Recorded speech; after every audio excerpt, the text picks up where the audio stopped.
With the unification of Germany, a classic era of German history and culture is again available to the public. I'm Gary Bautell. Join us with this special AFN News report on Thuringia's classic road. 3 hours drive from Frankfurt puts you in the heart of Thuringia, one of 5 new German states following unification. Thuringia's new government is moving quickly to attract new visitors to the state. They have inaugurated what they call the Classic Road, a pretzel-like affair made up of federal roads B7 and B4, winding by historic Erfurt, one of the most important European cities during the Middle Ages and where Martin Luther once lived. By Weimar, which is laying claim to the title Cultural Capital of Germany.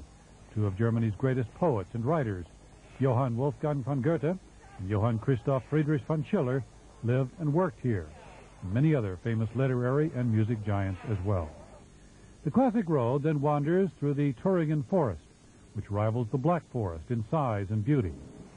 Along the route, many castles, each with its own role in the history of the region. To introduce the Classic Road concept, the Thuringian government invited a group of journalists to the area. Jürgen Bohn, the Thuringian Minister for Economics and Traffic, explains the ambitious plan during a news conference breakfast and talked to AFN thereafter. Die Klassikerstraße ist nicht irgendeine klassische Straße oder touristische Straße, die in Deutschland nun hinzukommt. The Classic Road is not just another tourist route. Thuringia has the richest culture history in Germany. That is where the Classic Road idea comes from. Internationally, Thuringia is not a well-known name, but such names as Goethe, Schiller, and Martin Luther are. And they lived and worked here. To an extent, were born here and wrote their most important works here. That's the concept of the Classic Road. It's not just a static concept, but something we call living classics. Jürgen Bohn also told AFN that many problems still must be overcome to improve roads and create hotel space for the hoped-for onslaught of tourists. But he said the region is undergoing an exciting transition, which Americans should get to see. Our first stop on the Classic Road is Erfurt, once an important city in medieval Europe and a center for the great writers and composers of the 18th century. Erfurt is just off Federal Highway B7, and it is the capital of the state of Thuringia. If Erfurt means anything to most Americans, it's because in this city, the first summit meeting between 2 German heads of government occurred in 1970. Then, West German Chancellor Willy Brandt traveled to Erfurt to meet with East German Premier Willi Stolf in this hotel, the Erfurter Hof. Thousands of people came to the hotel, a very unusual event for the time, shouting Willi, Willi, in hopes of seeing the West German leader, who finally appeared to them from that balcony right back there to wave to the crowd. Another thing many associate with this region are the famous Thuringian sausages. But Erfurt is ready for American tastes as well. Despite the invasion of the hamburger, Erfurt is a major attraction on the Classic Road because it is one of the oldest cities in Europe. The first documented mention of the city came in the year 742. By the Middle Ages, Erfurt had become a rich trading center and a bishopric of the Catholic Church. Und durch diesen Reichtum der Stadt. Because of the wealth of the city, many religious orders moved here, such as the Augustinians, the Dominicans, and the Franciscans. In the Middle Ages, Erfurt had 48 churches and 8 cloisters. At the time, 20,000 people lived in Erfurt, whereas Rome, a world capital at the time, had 40,000 people. So one can say Erfurt was already a world-renowned city in those days. And although many of the city's buildings date back to the Middle Ages, all architectural periods are represented. Much restoration work is going on, but much is already complete. Erfurt had a famous university where Martin Luther studied during his tenure in the city from 1501 to 1511. Reporters on the Classic Road tour of Thuringia took in a performance featuring Germany's most famous poet and writer, Johann Wolfgang von Goethe, and second most famous literary figure, Johann Christoph Friedrich von Schiller. Both lived and worked in Thuringia and are a recurring theme throughout the Classic Road. For example, Goethe first met Napoleon in the city palace, and it was here Schiller worked on his history of the 30 Years' War. If Erfurt is the capital of the state of Thuringia, Weimar is claiming to be the cultural capital of Germany. Weimar is a short distance east from Erfurt on Federal Highway B7. Many Americans who remember their history know this city is the namesake for the Weimar Republic, the German government based on the democratic constitution adopted at Weimar in 1919. The Weimar Republic ended in 1933 with the rise of Nazism. During the Classic Age, Weimar was the capital of the Saxe-Weimar Duchy, and its court became the German cultural intellectual center in the 18th and 19th centuries, attracting such luminaries as Bach, Goethe, Schiller, Liszt, and Nietzsche.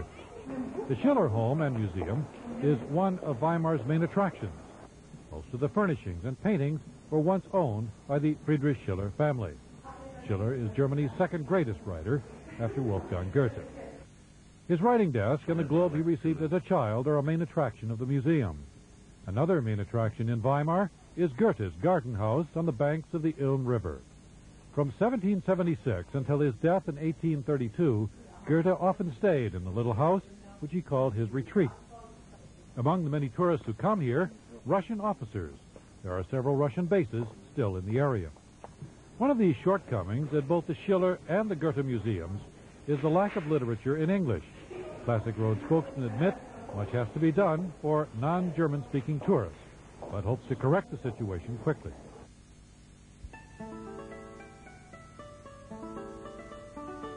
On the southern loop of the Classic Road is the town of Rudolstadt. Perched high on a hill overlooking the city is Heidelberg Castle. It is a museum with historic paintings and other works of art typical of Thuringia, and a display of the local porcelain. Lothar Dietrich is a manager of Volkstädter porcelain.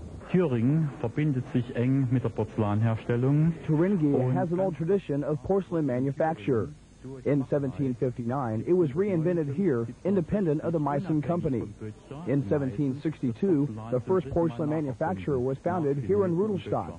It is Volkstädter porcelain, which is still producing today.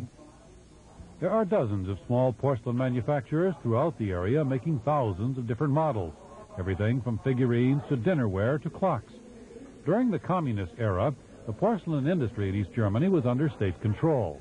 Several manufacturers were bought out by West German companies after unification, but not Sitzendorf porcelain, a fact its manager, Carla Herrmann, is quite proud of. We are an East German operation. We have not sold out to the West. We have been trying for 2.5 years to make a go of this by ourselves. It was possible after the fall of the old system to privatize former companies once owned by the state. We chose that path and we have not regretted it. It is well worthwhile. It is an old tradition which has been unique for centuries and should be continued. The porcelain manufacturers of Thuringia say all of their pieces are done by hand. They are particularly proud of the lace work. First, cotton lace is fixed to the figure. It is later coated with porcelain and burns away in the kiln, leaving a porcelain lace behind. These traditional skills have been passed on from generation to generation in the area, and Thuringia's porcelain manufacturers hope unification will open new markets for their traditional product.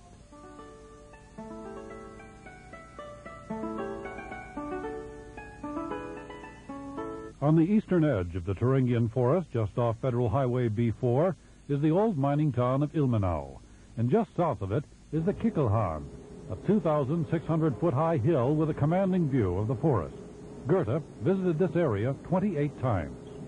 Throughout his life, Goethe often came back to this spot high on the Kickelhahn mountain overlooking the forests of Thuringia, to a little Jagdhütte, a little forest hut, where he wrote some of his more famous poetry, inspired by this magnificent panorama.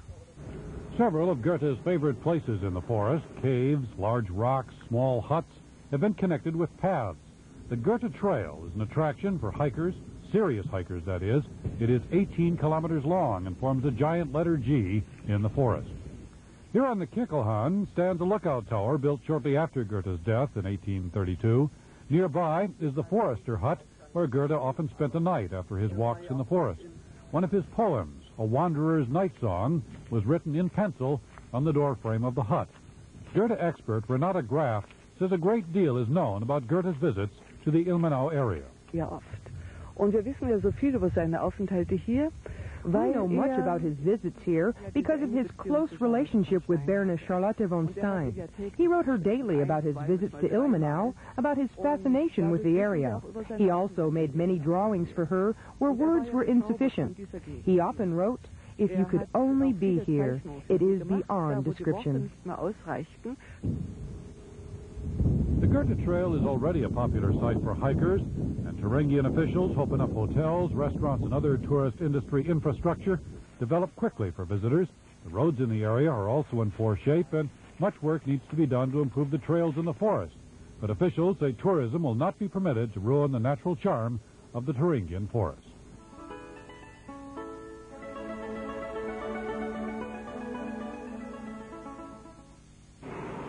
Just south of Weimar is the Ettersburg Castle. Actually, it's a complex of two palaces set in a huge park. The castle, like so many in the former German Democratic Republic, has been left to decay for the past half-century. But in the early part of the 19th century, it was a cultural mecca. The Grand Duchess of Saxony-Weimar and her son invited the great composers and writers of the age to work and perform at the castle, including the writers Wolfgang Goethe and Friedrich Schiller, and the composers Franz Liszt and Sebastian Bach. Manfred Kahler of the Weimar Classic Foundation says the castle has had a varied history since then. Nach 1918 im Zusammenhang After 1918, following the abolition of the monarchy, the castle became the property of the state. It was then used as a reform school. After 1945, it was a school to train judges. Later, senior citizens were put here in buildings which were in no way suitable for old people, even though the surroundings are beautiful. In recent years, the castle was unused and decay set in. Restoration work is now underway at Ettersburg Castle, and Kahler says it eventually will be a multi-purpose conference center, hotel, and museum. 3 additional classic road castles are a short distance east at Dornberg. There are over 200 castles in Thuringia, in various states of repair or disrepair. Here in Dornberg, there are 3 castles from 3 different architectural periods, high on the banks overlooking the Saale River and the wonderful panorama from the castles. 2 of the Dornberg castles are fully renovated with museums and cafes. The Baroque castle in the middle and the Rococo period castle to its left. From the hilltop, one has a view of the Saale River Valley. It was a view Goethe often enjoyed, for this was another of the many places he sought inspiration for his writing. While much of Thuringia's traditional architecture fell into disrepair during the communist rule, much of its rural charm was retained, thanks to the lack of commercialization. And some rare private enterprise was allowed to continue. For example, the oldest one-man brewery in Germany. Since 1872, the Schmidt Brewery has been producing beer for the village of Singen. Much of the equipment is still more than 100 years old. An ancient steam engine, polished and oiled, keeps the brewery running, turning out several hundred bottles of beer a month. In the boiler room, photos and mementos from the past.